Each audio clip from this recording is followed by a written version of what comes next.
दुर्घटनाग्रस्त विमानाचा black box आता सापडलेला आहे। महत्त्वाची अपडेट, या सगळ्या प्रकरणी ब्लॅक बॉक्स मिळाल्यामुळे दुर्घटनेचं कारण हे आता स्पष्ट होणार आहे। विश्लेषणाकरता ब्लॅक बॉक्स हा दिल्लीला आता पाठवला जाणार आहे। दुसऱ्या ब्लॅक बॉक्सचा शोध मात्र सुरू आहे। एक ब्लॅक बॉक्स जो आहे तो या ठिकाणी आढळलेला आहे। मुळात ब्लॅक बॉक्स सापडल्यानंतर काय घडू शकतं, कशा प्रकारे या सगळ्या दुर्घटनेची उकल होते, ब्लॅक बॉक्स म्हणजे काय ते आधी आपण समजून घेऊया। विमान अपघाताचं कारण शोधण्याकरता ही उपकरणं अतिशय महत्त्वाची असतात। ब्लॅक बॉक्स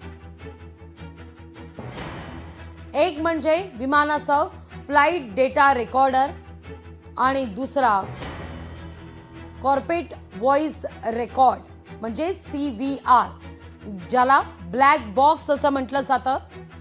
ज्यात सगळं या ठिकाणी कॉकपिट मधल्या संभाषण जे असतं ते रेकॉर्ड होत असतं। दुसऱ्या उपकरणामध्ये विमानाशी संबंधित काही आकडे, उंचीचे मोजमाप देखील होत असतं। त्यामुळे हे दोन्ही ब्लॅक बॉक्स जे आहेत ते सापडणं फार महत्त्वाचं आहे।